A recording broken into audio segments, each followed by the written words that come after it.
Noida airport కు శంకుస్థాపన తర్వాత ప్రధాని నరేంద్ర మోడీ మాట్లాడుతున్నారు. ప్రస్తుతం ఆ లైవ్ చూద్దాం. ఇప్పుడు सबकी केंद्र सरकार को कह दिया था इस एयरपोर्ट के प्रोजेक्ट को बंद कर दिया जाए। अब डबल इंजन की सरकार के प्रयासों से आज हम उसी एयरपोर्ट के भूमि पूजन के साक्षी बन रहे हैं। वैसे साथियों, मैं आज एक बात और कहूंगा।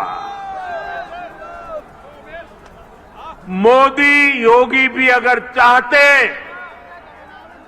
तो 2017 में सरकार बनते ही यहां आकर के भूमि पूजन कर देते, फोटो खिंचवा देते, अखबार में प्रेस नोट भी छप जाती। और अगर ऐसा हम करते तो पहले की सरकारों की आदत होने के कारण हम कुछ गलत कर रहे हैं ऐसा भी लोगों को नहीं लगता। पहले राजनीतिक लाभ के लिए आनन फानन में रेवड़ियों की तरह इंफ्रास्ट्रक्चर प्रोजेक्ट की घोषणाएं होती थी, कागजों पर लकीरें खींच दी जाती थी, लेकिन प्रोजेक्ट्स जमीन पर कैसे उतरेंगे, अड़चनों को दूर कैसे करेंगे, धन का प्रबंध कहां से करेंगे, इस पर विचार ही नहीं होता था। इस कारण से प्रोजेक्ट दशकों तक तैयार नहीं होते थे, घोषणा हो जाती थी।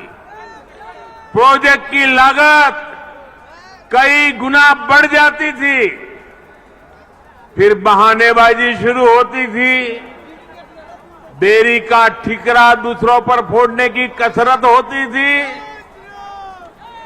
लेकिन हमने ऐसा नहीं किया, क्योंकि इंफ्रास्ट्रक्चर हमारे लिए राजनीति का नहीं बल्कि राष्ट्र नीति का हिस्सा है।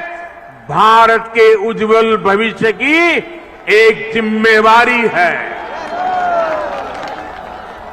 हम ये सुनिश्चित कर रहे हैं कि प्रोजेक्ट अटके नहीं, प्रोजेक्ट लटके नहीं, प्रोजेक्ट भटके नहीं। हम ये सुनिश्चित करने का प्रयास करते हैं कि तय समय के भीतर ही इंफ्रास्ट्रक्चर का काम पूरा किया जाए। देरी होने पर हमने जुर्माने का भी प्रावधान किया है। साथियों, पहले किसानों की जमीनों को लेकर जिस तरह की गड़बड़ियां होती थी,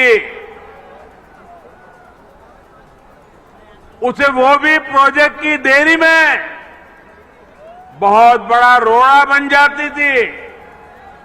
यही आसपास पहले की सरकारों के दौरान अनेक ऐसे प्रोजेक्ट हैं जिनके लिए किसानों से जमीन तो ली गई, लेकिन उनमें या तो मुआवजे से जुड़ी समस्याएं रही या फिर सालों साल वो जमीन बेकार पड़ी है।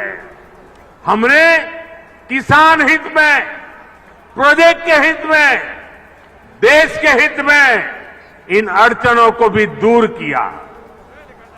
हमने ये सुनिश्चित किया कि प्रशासन किसानों से समय पर पूरी पारदर्शिता के साथ भूमि खरीदे और तब जाकर 30,000 करोड़ रुपए की इस परियोजना का आज हम भूमि पूजन करने के लिए आगे बढ़े हैं। साथियों, आज हर सामान्य देशवासी के लिए क्वालिटी इंफ्रास्ट्रक्चर, क्वालिटी सुविधा सुनिश्चित की जा रही है। देश का आम नागरिक हवाई सफर कर सके, ये सपना भी आज उड़ान योजना ने सच कर दिखाया है।